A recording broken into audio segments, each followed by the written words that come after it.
Boa tarde, pessoal. Vocês estão preparados para saber mais desse alimento do futuro? Sim, né? A maioria de vocês está aqui ou porque foi convidado por alguém ou porque segue a Spigreen nas redes sociais, então já está habituado a escutar, né? A espirulina é o alimento do futuro, a espirulina é o superalimento. Então vocês já estão ligados ali. Se você é amigo do Matheus, então, você está escutando isso aí faz tempo já, né? Só disso que ele fala.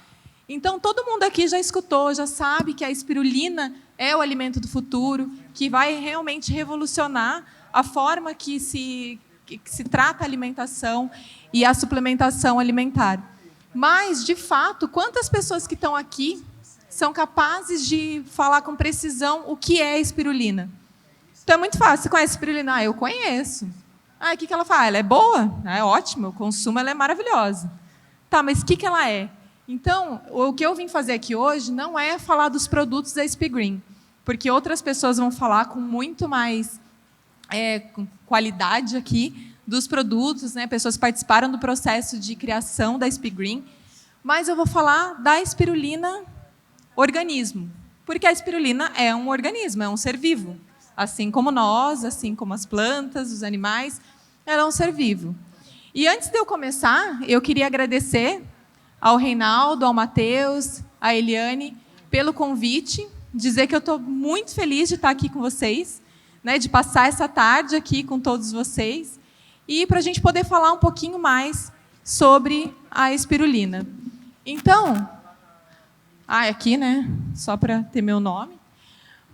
Mas a espirulina, ela é, como eu falei para vocês, um ser vivo, e ela é bem pequenininha. Então, essa foto que está aqui à direita é uma foto da visão que a gente tem quando olha a espirulina no microscópio. Então, a gente pensa assim, mas microscópio, se eu pego aquele pozinho lá e eu estou vendo o pozinho, estou pegando, o que é aquele pozinho, então, se ela é microscópica? Ela é um organismo microscópico, mas que se agrupa, e o que a gente acaba consumindo é a biomassa desse ser vivo. Então, ela vai crescendo, se multiplicando muito rapidamente, e vai se agrupando, e o que a gente consome é a biomassa seca desse organismo. No caso da Spigreen, essa biomassa sem muitos processos, né? Ela só é seca para que a gente possa consumir, mas ela não é extraído nenhum tipo de pigmento, nenhum tipo de outro componente que ela tenha. Então, ela é integral. Então, quando a gente olha essa foto, fica fácil de saber por que ela chama espirulina, né? Porque ela tem uma forminha de espiral ali. Aí o cara falou, então, se é espiral, eu vou chamar de espirulina, porque eu dou o nome que eu quero e eu acho que é legal, espirulina.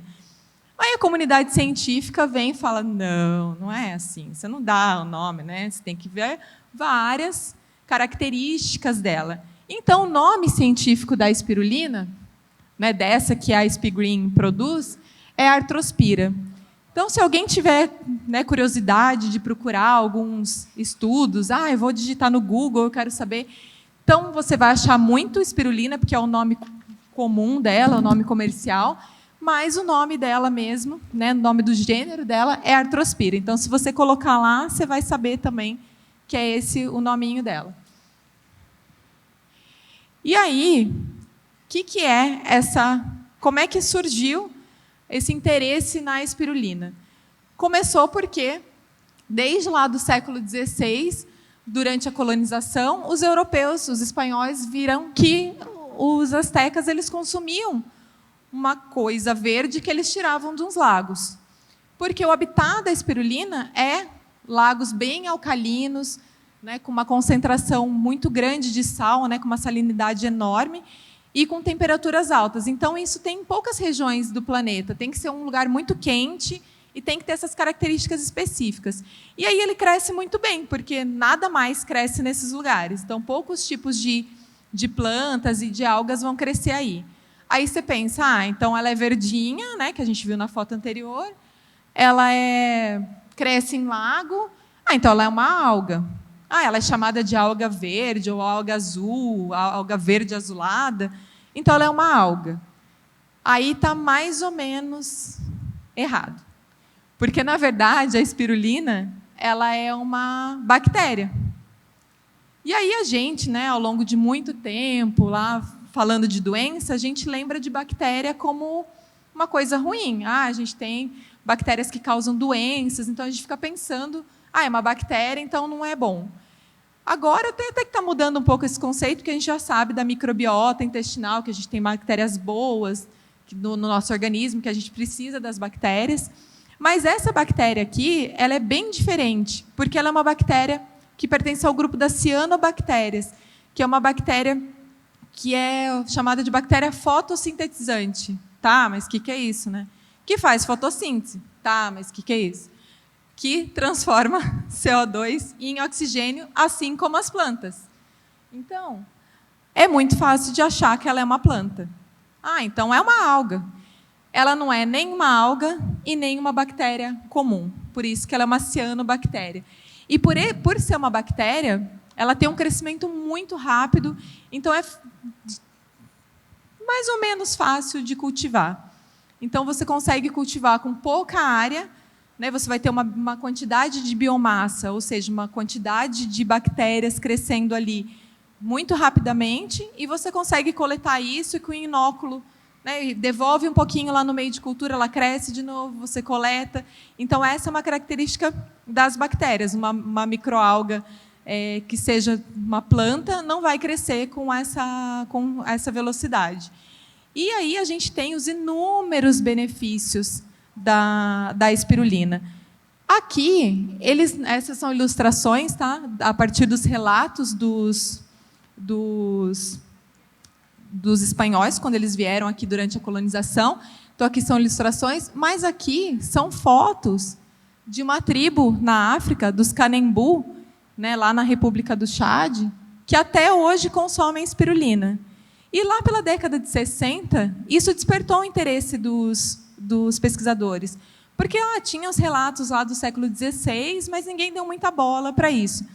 Lá na década de 60, falaram, espera aí, o povo consome aquilo lá, e a África, como vocês sabem, a gente tem, né, existem vários problemas na África com relação à alimentação, e a deficiência que eles têm de nutrientes por causa dessa alimentação não ser tão balanceada. E aí, por conta disso, eles observaram que essa população Canembu, principalmente as mulheres que coletavam essas algas, né, que eles chamam de algas, dali, e se alimentavam disso, elas tinham um perfil nutricional muito melhor do que as populações que não se alimentavam dessas algas, da mesma localidade ali da África. Então, elas não sofriam tanto com anemia, elas tinham os níveis de vitamina A elevados, elas tinham supridas as suas deficiências de proteína. Então, isso despertou o interesse dos cientistas. Até aqui tem uma foto bem legal da maneira como elas secam essa espirulina. Então, elas recolhem num cestos, passam numas peneiras, secam ali, deixam secando ao sol, e depois vendem no mercado. Então, isso, além de gerar, né, além de ser um benefício de alimentação, isso gera uma renda, né? Isso movimenta um mercado ali primitivo, mas movimenta um mercado ali na África. E eles, inclusive, têm algumas receitas, eles fazem uma pastinha com tomate, que eles chamam de diré, e aí eles se alimentam daquilo e comercializam isso, né, principalmente as mulheres. E aí viram que nessas mulheres, inclusive durante a gestação, elas têm um perfil nutricional muito melhor do que aquela população que não se alimenta da espirulina. Aí começou o boom de artigos. E aí eles foram estudando a espirulina e foram vendo quem era a espirulina. E aí foram vendo todos os potenciais, fizeram toda aquela análise. Então, ela tem até 70% de proteína, ela tem altas concentrações de diversas vitaminas, de beta-caroteno, vitamina B. Né? A gente vai ter uma nutricionista que vai falar aqui, que vai falar muito melhor que eu de tudo isso. E aí foram se caracterizando. E ela tem ainda a clorofila, que é uma coisa que está presente nas plantas, né? Pouquíssimas bactérias vão ter isso, e a ficocianina, que é um pigmento, e ali está a maior potencialidade da espirulina. Então, ao ingerir a espirulina como um todo, a gente vai ingerir a ficocianina. E é ali que, né, os estudos estão mais voltados para essa ficocianina, porque ela é realmente o que apresenta mais potencial em saúde. Eu foquei aqui em saúde porque é a minha área. Na verdade, eu falo que minha área não é saúde, minha área é doença, porque eu sempre estudo doença. E quando, né, me deram esse desafio de estudar a espirulina, eu falei, gente, a gente não precisa estudar doença. A gente tem que estudar a saúde, a gente tem que estudar coisas que previnam doenças ou que nos deem uma qualidade de vida melhor. Então, a gente já sabe hoje, diversos estudos, principalmente na área de imunologia, que quando o nosso organismo está em homeostase, ou seja, está em equilíbrio, a gente se alimenta bem, a gente vive bem, né, o nosso cérebro está funcionando bem, até a nossa vida espiritual está funcionando bem, que o corpo está tudo, é muito mais difícil de você adoecer. Né? Várias doenças a gente sabe que são psicossomáticas, que são doenças que a gente fala às vezes até, tem as doenças da alma, tem doenças que se manifestam fisicamente por causa disso. Então, hoje eu mudei o meu olhar da doença para virar o meu olhar para a saúde. E a espirulina faz parte disso. Então, aqui, só para vocês terem uma ideia do número de publicações científicas citando espirulina, né, com experimentos voltados, utilizando espirulina. Então, ali, nem é de tanto tempo atrás, em 1996, foram publicados 3 artigos científicos falando da espirulina. Então, era bem pouco. E a gente tem aqui, o último ano, né, ou ali 2016, 67 artigos científicos. E aí são artigos científicos de revistas internacionais e indexadas. Então, a gente tem muito mais publicações de pequenas universidades, por exemplo, ou de lugares menores, né, de revistas mais locais, sendo publicados. Aqui a gente está falando só de pesquisa de ponta, né, de pesquisa com um bom financiamento e resultados bem promissores. Então, o interesse na espirulina vem crescendo muito, inclusive no meio acadêmico. E aí, só para situar vocês, porque eu vou falar algumas coisas aqui, para ninguém também achar que a espirulina cura o câncer, eu vou tomar a espirulina. Não é bem assim, gente. Calma, a espirulina é ótima, mas calma.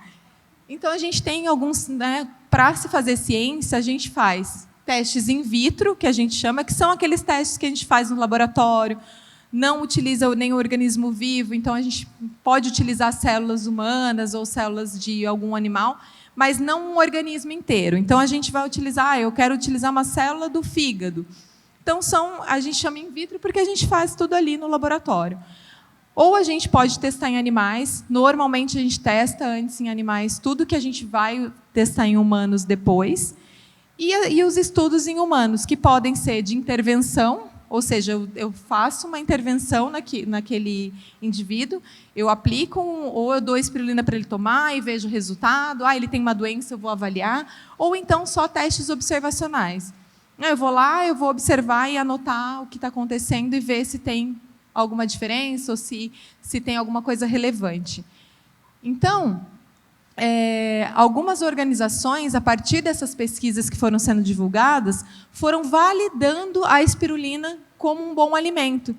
E não só um bom alimento, mas como um superalimento, assim, muito promissor até para o combate de várias doenças. Então, a gente tem a Organização das Nações Unidas dizendo que é um alimento para a humanidade ali, que é um alimento ideal para a humanidade, pelas questões que o Matheus já falou, de produção, né, muito mais, em menos área você consegue produzir muito mais proteína do que de qualquer tipo de proteína animal. A gente tem, por exemplo, a Organização Mundial de Saúde dizendo que a espirulina é segura, porque isso é muito importante também, às vezes tem um potencial bom, mas ela tem um outro lado, né? Tem um efeito colateral, às vezes. E não, está garantido, baseado nos estudos científicos, tá? Não é um dia que a Organização Mundial de Saúde resolve chegar e falar isso aqui é bom. Ou então as Nações Unidas fala hoje eu decidi que a espirulina é o alimento do futuro. Não, tudo isso é baseado em pesquisa científica. E eu vou apresentar para vocês hoje algumas delas, passar bem rapidamente. Claro que a gente não teria tempo de explicar tudo, mas só para vocês verem as potencialidades da espirulina. Então, aqui, esse é um artigo que, acho que, na verdade, não ficou o título, ficou só um gráfico desse artigo, Mas esse aqui é avaliando a população lá que consome aquele de ré, aquela população, principalmente de mulheres. E aí a gente vê os níveis de retinol, que é a vitamina A no sangue, muito mais elevado nessas mulheres do que nas mulheres que não consumiam, da mesma tribo, da mesma etnia. Então, elas, inclusive, estavam abaixo do nível recomendado, né, de vitamina A no sangue pela Organização Mundial de Saúde. Na África também a gente tem o problema do HIV, que é uma epidemia em vários países africanos, e a espirulina se mostrou com um papel muito importante no reestabelecimento das condições fisiológicas dessas pessoas. Então, as pessoas que têm HIV, a gente sabe que elas ficam muito debilitadas, e consumindo a espirulina, elas foram melhorando outros parâmetros. Então, às vezes elas estavam desnutridas ou com muitas infecções bacterianas por conta de estar imunossuprimida, né? O sistema imune vai lá para baixo, e a pessoa começa a ter várias complicações além do HIV, e a utilização da espirulina melhorou muito isso. Esse estudo aqui foi feito com crianças, então eles usaram tanto crianças que não tinham o vírus, quanto crianças que tinham o vírus, e mesmo as crianças que não tinham o vírus, elas também tinham uma deficiência nutricional, né, alimentar. Então, isso melhorou muito a condição geral, o quadro geral dessas crianças. Esse outro estudo também foi feito na África, né, em Camarões, e mostrou um aumento da condição geral, né, uma melhora da condição geral de pacientes HIV positivos quando utilizaram a espirulina, lá o nome dela, ó, Atrospira platensis. Então, às vezes, a gente não vê espirulina, mas ela está ali, né, usando o nome científico dela. Esse trabalho é muito interessante, porque ela mostrou que a espirulina também tem uma atividade antimicrobiana. Ou seja, em estudos in vitro, né, quando a gente faz lá utilizando as células fora do corpo, foi visto que, porque as bactérias elas têm uma maneira de se comunicar entre elas, que a gente chama de quorum sensing. Então, é como se uma bactéria dissesse para outra, ó, vamos ficar aqui, vamos fazer um biofilme, que aqui a gente vai acabar com esse cara. E é por isso que a gente tem infecções muito graves, por exemplo, infecções hospitalares, né, por bactérias. São muito graves por isso, porque elas se juntam e fazem uma infecção muito mais massiva. E aí, nesse estudo, viram que, utilizando extrato de espirulina, ela consegue ali quebrar a comunicação dessas bactérias. Então, as bactérias ficam meio perdidas, assim, elas não sabem como é que a gente vai se organizar, e o extrato de espirulina faz isso. Então, ao fazer isso, ele acaba diminuindo o potencial de infecção dessas bactérias e ajudando no prognóstico ali da doença.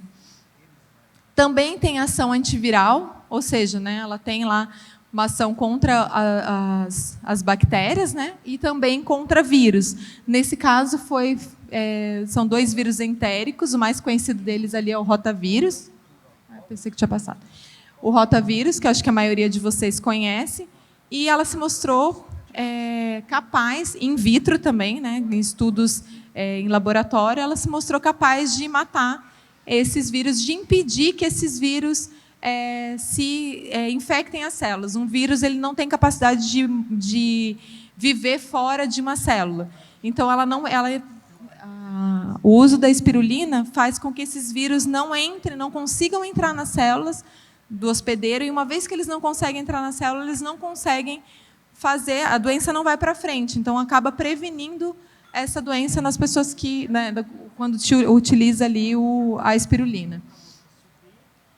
E aí a gente vê aquele astronauta bem bonitão lá na frente, né? Vocês tiraram foto com o astronauta lá, foram lá colocar a cabecinha. E não é à toa, não é um marketing assim, um astronauta porque é do futuro. Não, é porque realmente a espirulina é utilizada como alimento nas missões espaciais. Então, aqui a gente tem um artigo científico onde eles estavam mostrando diversos tipos de alimento que eles estavam criando para missões espaciais, porque é muito difícil, né, mandar alimento para o espaço, ou então cultivar no espaço alguma coisa que você possa comer. E a espirulina se mostrou bem eficaz com relação a isso por causa da quantidade de proteína. Então, em pouquinha coisa, né, pouquinho de espirulina por dia, já se conseguia fazer a ingestão do tanto de proteína diário necessário. Aqui a gente tem uma outra também, um outro trabalho mostrando a atividade antiviral. Na verdade, aqui é antimicrobiana, está errado lá, mas contra diversos tipos de bactéria. Então, não é um tipo de bactéria, né, que causa doença na gente, e também não é um tipo de bactéria só que a espirulina é capaz de inibir esse crescimento. Esse estudo também é in vitro, né, não é um estudo feito em humanos, mas a gente tem outros estudos feitos em humanos também. Aí aqui a gente tem também como uma proteção antiviral para herpes, mas eles usaram somente um componente da espirulina, que é esse Calcium Spirulan. E aí tem várias espirulinas no mercado. O que eles fazem? Eles retiram esse espirulan e vendem a espirulina para você consumir. Mas aí eles vendem o espirulan separado como um outro fármaco. Então, na verdade, você está querendo consumir a espirulina para ter todos os benefícios, acaba consumindo... É como se ela fosse oca, né? A gente consome só a partinha da proteína e não consome mais um outro benefício. E a gente está vendo ao longo dos estudos que não é só uma parte da espirulina que faz o efeito. A maioria dos efeitos ou é dela como um todo, ou é da ficocianina e de alguns pigmentos bem importantes da espirulina. Aqui a gente tem um outro estudo também in vitro, de inibição de tumor. Então, ela tem uma atividade antitumoral. Então, se vocês verem ali as concentrações dela, numa concentração de 250, acho que é micrograma por ml, ela é capaz de inibir quase que totalmente as células cancerígenas. Então, isso são estudos que ainda estão em desenvolvimento, mas que é muito promissor. Então, se a gente pode consumir esse alimento... Se a gente pode consumir esse alimento sabendo de tudo isso, por que não fazer? Aqui também, bem sério, eu sei que várias pessoas têm dores crônicas, né, por causa de diversas doenças. Então, ela se mostrou bastante promissora. Esse estudo aqui foi feito em animais, mas a gente tem... Acho que tem um outro... Esse estudo foi feito em animais, mas a gente tem um outro estudo que foi feito em humanos e que mostra mesmo a diminuição da dor. Então, a pessoa vai lá e fala, de 0 a 10, qual é a sua dor? E quando as pessoas começaram a tomar espirulina sem saber, tá, gente? Porque eles fazem um grupo controle e um grupo tomando espirulina, e quem está tomando não sabe se está tomando placebo, que é aquela farinha ou aquele açúcarzinho, ou se está tomando a espirulina. Então, a gente chama esse estudo de duplo cego. Nem o pesquisador sabe o que ele está dando para a pessoa tomar, né, na hora ali, ele vai saber só no fim do estudo, e nem a pessoa sabe o que ela está recebendo. E, mesmo assim, os pacientes que recebiam espirulina, eles relatavam que tinham muito menos dor, né, durante o exercício ou mesmo em repouso, né? Tem muitos idosos, principalmente, que têm muita dor crônica, mesmo em repouso, mesmo sem fazer nada. E aí viram que diminuía bastante a dor. Aqui, esqueci desse. Causa um efeito protetor em diabetes. Aqui é um estudo em ratos. Então, eles induzem diabetes em ratos, deixa, né, a glicemia do rato ir lá em cima, e aí começaram a dar na alimentação do rato a espirulina. E foram vendo que isso auxiliava no controle do nível glicêmico, né, no controle da diabetes. Aqui, esse estudo é muito legal, porque o que vocês estão vendo aqui, na letra A, é um axônio, que é uma parte do nosso neurônio, que é ele que faz a comunicação entre os neurônios. E em doenças como isquemia, por exemplo, quando a pessoa tem um derrame ou quando ela tem esclerose múltipla, ele vai perdendo uma camada que ele tem fora, que chama bainha de mielina. Isso vai acontecendo uma desmielinização, né? Ele vai perdendo essa camada ali fora e ele vai ficando assim, como na letra B. Aqui são axônios de ratos, então, né, os pesquisadores induzem essa doença né? Porque a gente não teria como estudar isso em humanos, não tem como você abrir o cara e tirar um pedaço do neurônio dele para estudar. Então, induz a doença em ratos e viu que... Obrigada. E viu que quando esses ratos eram previamente tratados com espirulina, ele era capaz de preservar o axônio e, mesmo depois que já estava desse jeito, ele conseguia regenerar. Então, todas as drogas que tem no mercado hoje para esclerose múltipla ou para isquemia são drogas que param o processo da doença ou, né, contribuem para a melhora, mas nunca eles recuperam o axônio que está degradado já. E a espirulina, pelo menos em ratos, mostrou que tem essa capacidade de remielinizar, né, construir de novo essa bainha de mielina ali. Então, é um efeito... esse estudo é um estudo que causou bastante impacto na comunidade científica, porque é um efeito que não foi visto em mais nenhum outro fármaco que já exista. Aqui, esse slide mostra a ativação do sistema imune. Então, aqui a gente tem vários tipos de interleucina, que são células que as células do nosso sistema imune produzem, né, são moléculas produzidas que vão auxiliar no combate de doenças ou na melhora do nosso bem-estar.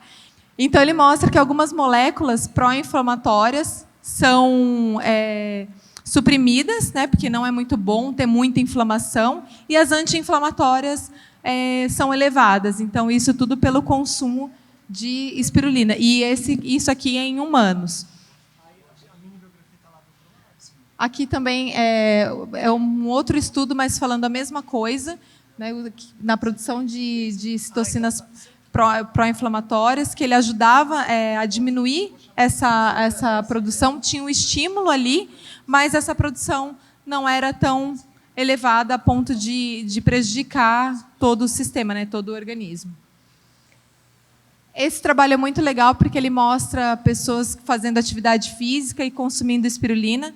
Então, a maioria das pessoas relata um aumento de performance, e alguns estudos foram feitos também, por exemplo, para ver fadiga muscular, tem maneiras de medir o estresse muscular, fadiga, e esse estudo mostrou que as pessoas estavam consumindo espirulina também sem saber, né, não sabia se era o grupo controle ou não, estavam tendo uma melhora na sua performance ali. Então, o pessoal que gosta de treinar, espirulina é muito bom para consumir, para quem gosta de atividade física.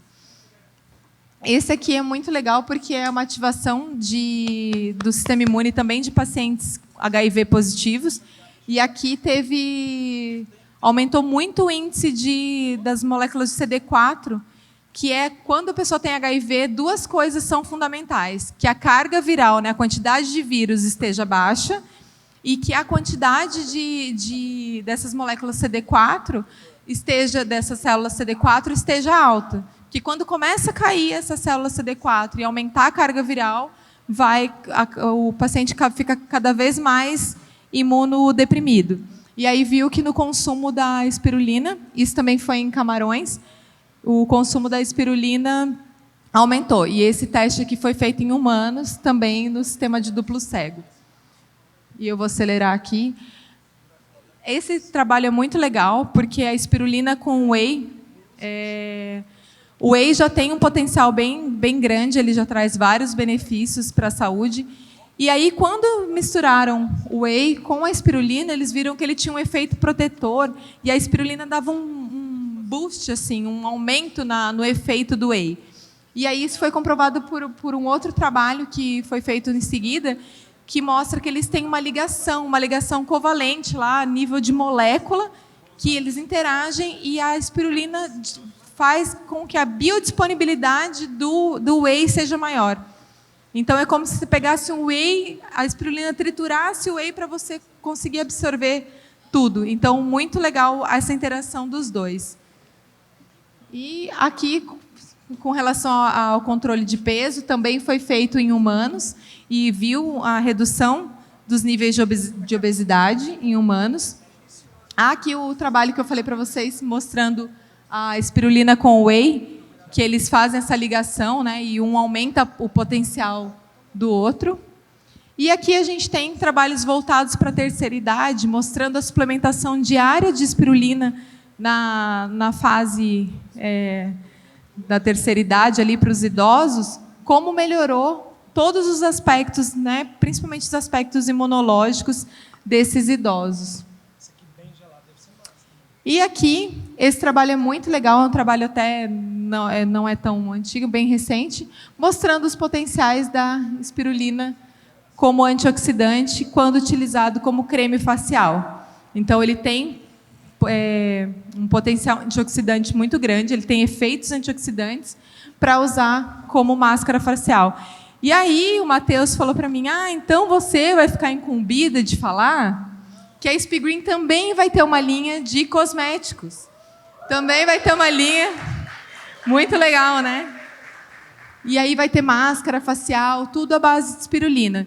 E tudo, né, a ciência mostrando que realmente faz efeito. Não é lá para vender, eu vou passar coisa verde no rosto, né? Espirulina, que legal, é a coisa do futuro, vamos ficar com a cara verde, vamos ver se dá certo. Não, tem comprovação científica de que realmente funciona.